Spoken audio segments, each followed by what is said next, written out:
Artificial intelligence is changing the way we learn, the way we work, search for information, and even how we decide what to trust.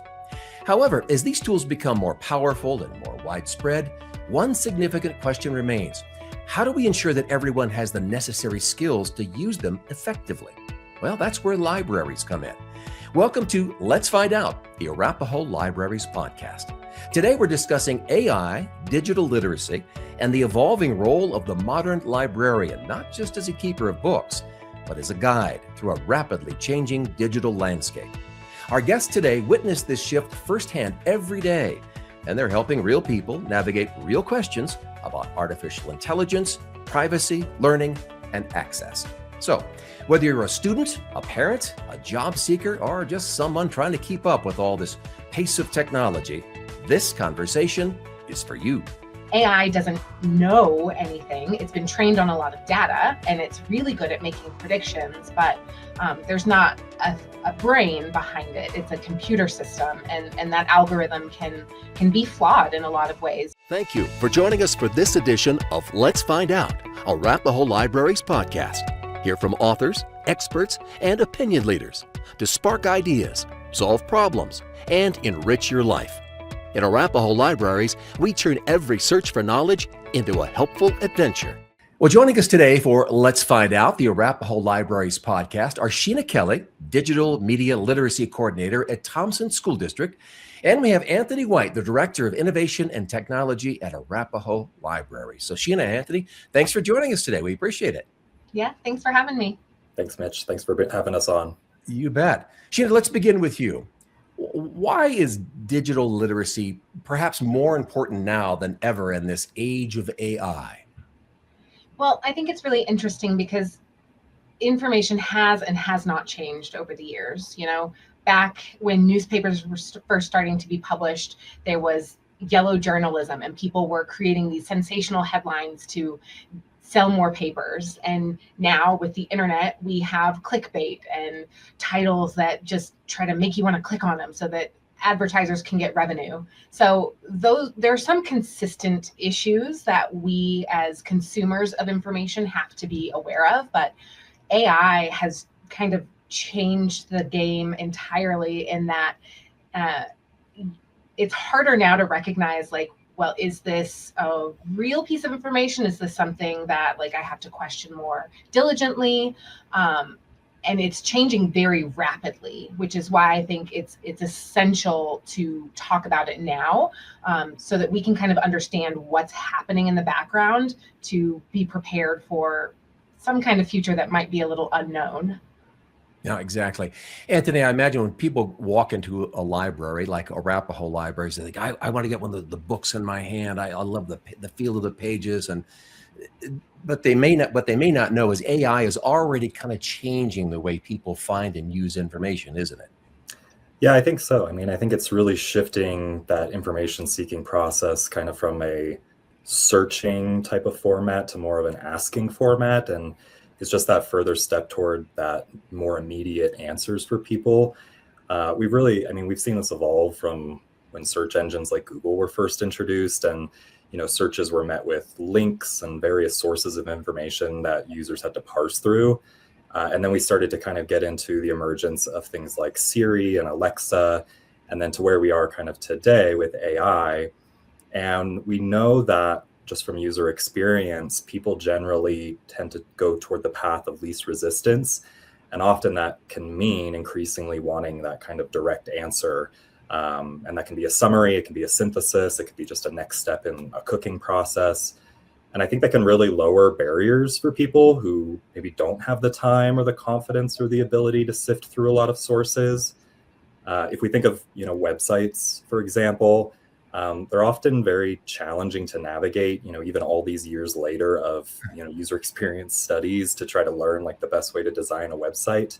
But often, specific info or functions can be hidden under, a menu or, down at the bottom of the page. And so having this shift to kind of more natural language with AI to retrieve information or simplify an action can go a long way for people.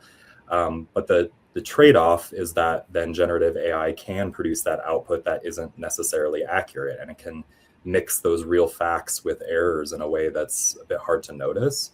Yeah. So I think it's just, remembering these systems are trained on data, and there's a lot of inaccurate data that exists out there that can influence the output of these systems. Yeah, it may be more comfortable, but there can be flaws, of course. Yes. Yeah. So Sheena, when people hear AI, what do you think that they misunderstand the most about what it really is and how it works? I think there's an assumption that this is a new and emerging technology, and it is a lot older than people think naturally. So that there's a long history of trying to iterate on this technology and improve on it. So I think that's important to know at the outset, that this has been going on for a while, and it's actually really deeply embedded in a lot of the tools that we're already using. Like the predictive text in my phone when I go to type something out, that's artificial intelligence. And so there's a lot of variety and nuance in where we see it. And most people don't know that they have been using AI for quite some time. I think one of the biggest issues, and it kind of gets to what Anthony was talking about, is people understanding that it's just an algorithm, and it's making predictions on what the next best word should be. So AI doesn't know anything. It's been trained on a lot of data, and it's really good at making predictions, but there's not a brain behind it. It's a computer system, and that algorithm can be flawed in a lot of ways. It's a similar kind of algorithm that I see on my social media feeds when they're trying to sell me something. Sure, they get it right sometimes. I'm like, oh, that's a really cute sweater. I'm a librarian. I love cardigans. But they also get it wrong a lot of times in trying to guess what I might like. And AI is a system just like that. Yeah, it's not perfect. So Anthony, something that Sheena just touched on, I want you to expound on if you can. I imagine there are plenty of places where people are experiencing or using AI, perhaps without even realizing they're doing it. Yeah, absolutely. I mean, just like Sheena said, it's been around for a very long time, and it has become a bit of a catch-all term for a lot of different functions. We can see it even in just if you're using your smartphone camera, right? AI is often kind of behind the image processing and the adjusting of lighting and removing blur. If we think about things like spam detection in your email, personalized recommendations on like streaming services like a Netflix. If you use a navigation app and you get rerouted based on the traffic, right? That is all sort of functions of AI. And I think it's why when we talk about the concept of AI literacy, that's more than just knowing how to use a chatbot, right? It's about sort of being aware of how this type of technology is influencing the information that you receive. And public libraries can play a really important role in that conversation, because we help people build those habits of being curious and asking questions. So saying, if I use an AI system for a question, for example, is that answer complete? Is it trustworthy? Is there another perspective I should consider? And questions like that are valuable sort of regardless of the technology, because it's developing those critical thinking skills of reflecting and checking and digging deeper. And those are the skills that libraries have always supported and are going to continue to champion, kind of regardless of how we see the tech evolve. Yeah, be on your side, essentially. Yeah, exactly. Yeah, to find the truth, find the answers. Sheena, if it were 20 some odd years ago and I said digital literacy, you think, well, yeah, using the computer, something like that. But now in 2026, digital literacy, the definition is probably a lot broader, isn't it? Oh, yeah, absolutely. And I think it really started once we saw Google and other search engines kind of hitting the scene in a lot of information just being so readily accessible so quickly, that folks really had to dig into, how do I find reputable, authoritative information? How do I evaluate it and know that it's true? And then kind of thinking through, how do I use information ethically and responsibly? Like, am I following copyright law? Have I asked permission for things? So I think digital literacy in this day and age is really getting at that critical thinking, and kind of like Anthony said, being really curious about the information that you're seeing. because so much of the information that we consume on a daily basis is coming from, our web searches, our targeted ads, the things that we are forwarded from our friends, even just random unsolicited emails that come into our inbox. We really have to question everything and really think about the information that's presented to us, and know, like, how does the internet work? How does AI work, so that we can apply those skills to the information that we're seeing, and keep asking those questions to verify that things are true. I think it's kind of like this post-truth era where, we have to really dig into that source of information and understand where things come from. And that is the literacy skills that is so important now.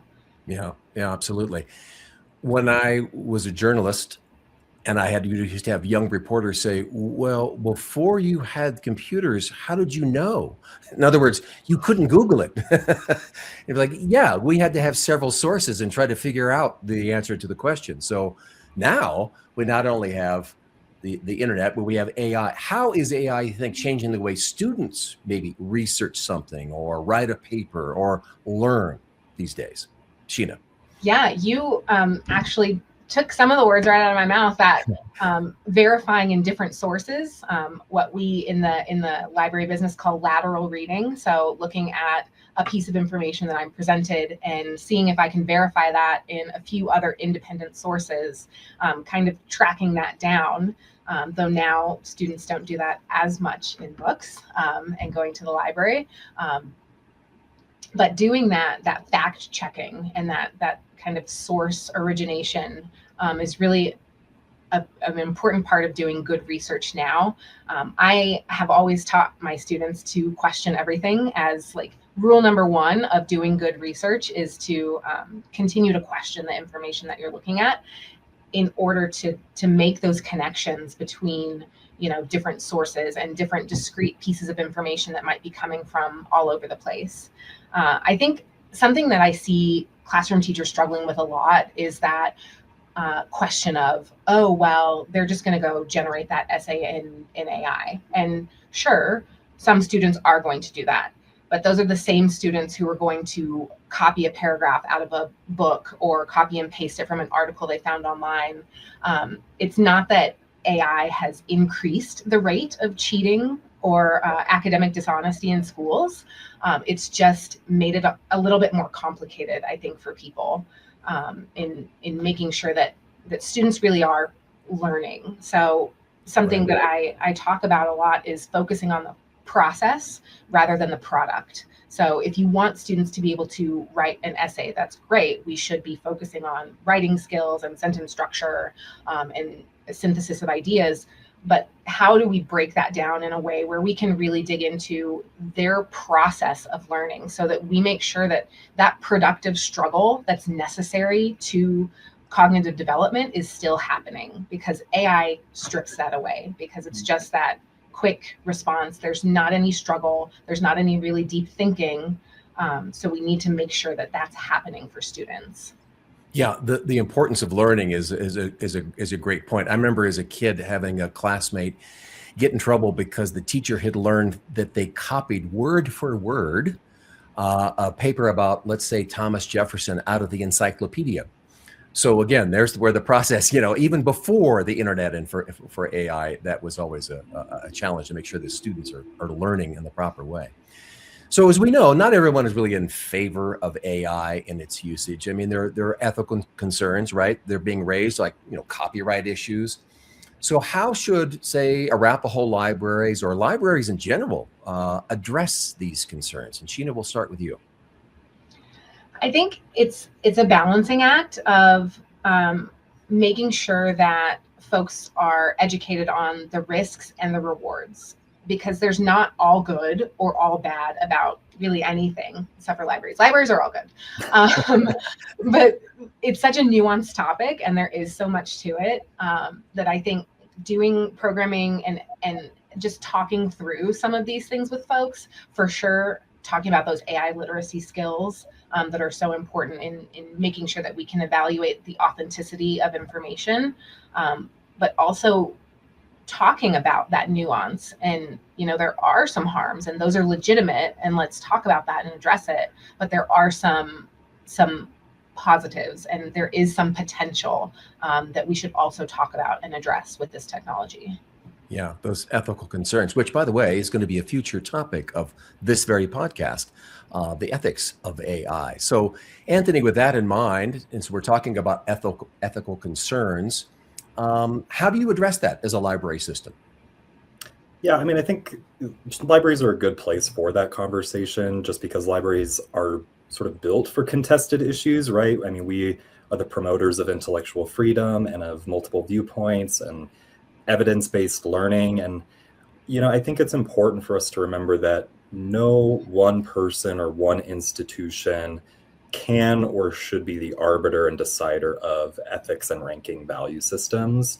And the public library role is really about providing as much context and information and access as possible to allow an individual to make a decision for themselves, because everyone is going to have a different life experience, a different value system, and different needs for themselves, for their families. And so, from my perspective, the library stance should really be about sharing credible resources from both perspectives in the debate, acknowledging the real trade-offs and impacts. Just like Sheena said, there are some very real documented trade-offs and impacts. And so let's acknowledge those and help people make informed choices. And, I think we've seen this from past transformative technology breakthroughs, where oftentimes, especially at the beginning, there's a lot of headlines, a lot of overgeneralizations, a lot of sensationalizing taking place on both sides of the conversation.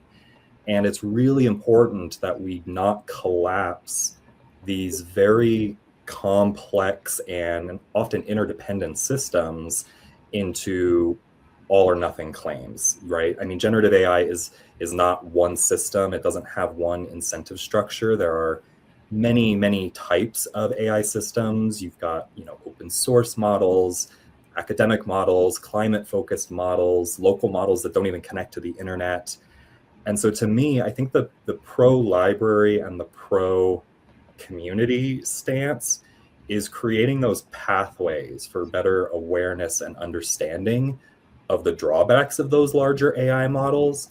And then for libraries to really look to offer AI tools or AI functionality that kind of asks, like, what are the use cases that make this worth it? And so that might be, increasing accessibility.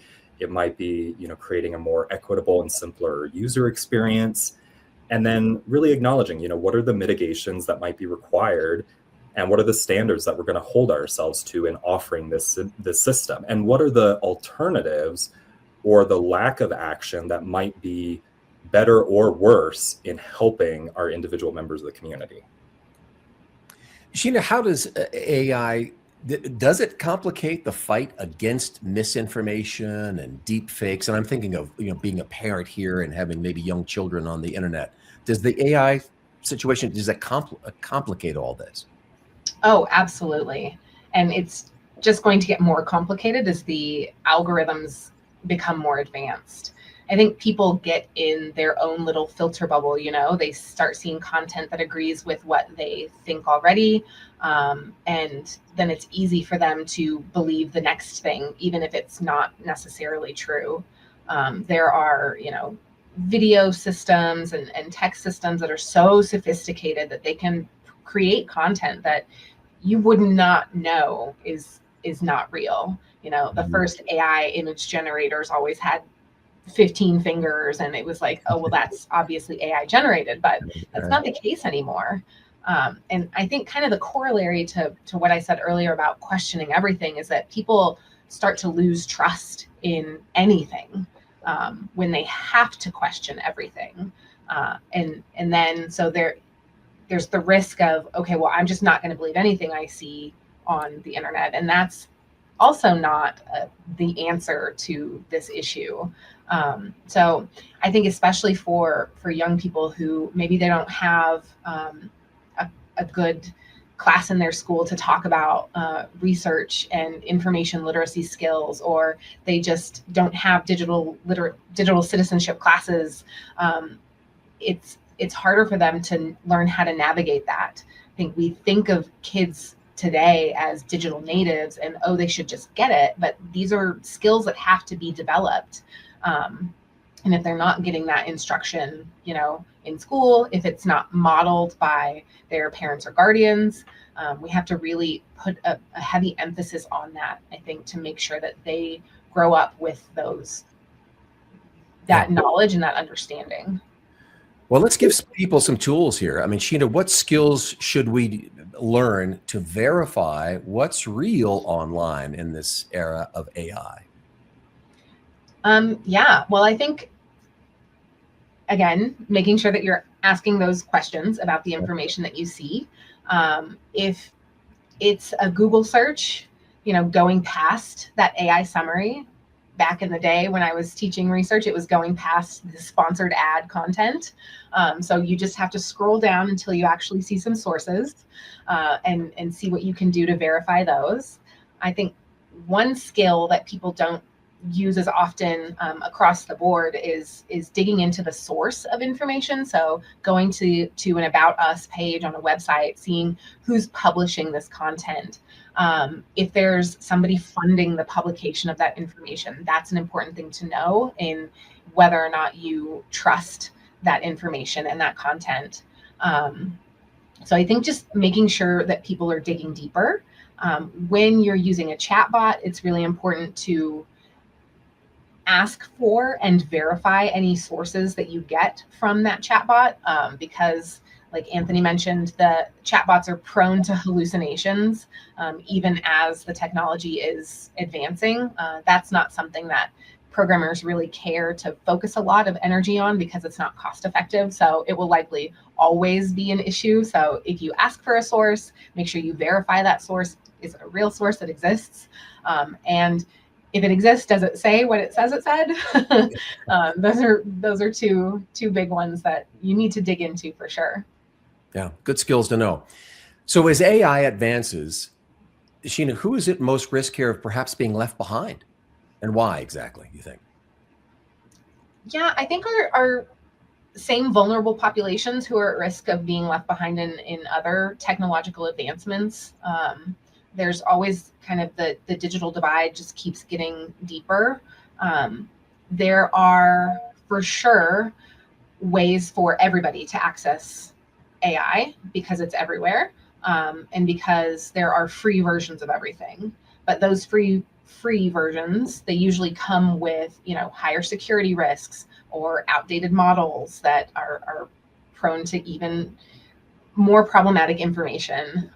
So I think the have-nots, even if they can access the technology, won't be getting at that higher level that other people who can afford to pay for it will be able to access. So I think that is definitely an issue where we can focus our attention in making sure that if you're using these systems, you are aware of those issues. And then again, just continuing to provide those educational opportunities. We try a lot to work with families in our community and make sure that they're aware of what's happening in this realm because it does so directly impact their students.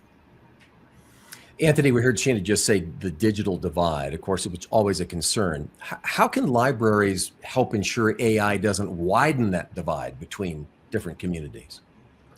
Yeah, I mean, the first goal would be to say that the goal isn't for everyone to have to use AI, right? The goal would be nobody should be locked out of opportunity because tools are changing and evolving and individuals don't have the access or the support or the safe place to learn.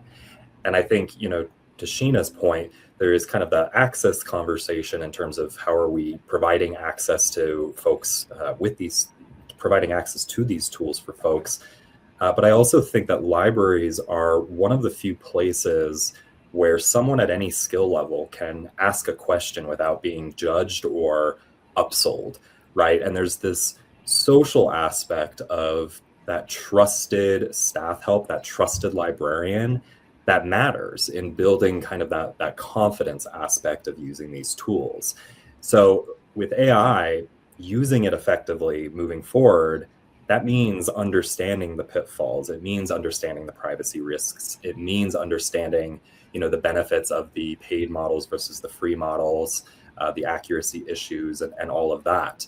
And I think, libraries are able to both be responsible providers of these AI systems, as well as utilizing them in ways that are also responsible, right? People who are interacting with AI, often, there are many who know they're using it, and then there are those, like we mentioned earlier, who don't realize that they're using it. And that is showing up every day in the questions that we get from our patrons, right? And it's naturally kind of leading to these information literacy conversations where we can start to engage with patrons to say, yeah, just because AI said it doesn't mean it's accurate. Here's how to fact check it. And to me, I mean, that's just a very library shaped role in a future where AI is just going to be so prevalent in the information environment. Sheena, what would you say to parents who may be concerned about their kids relying a little too much on AI for their schoolwork? I would think that's a valid concern because it is so prevalent now.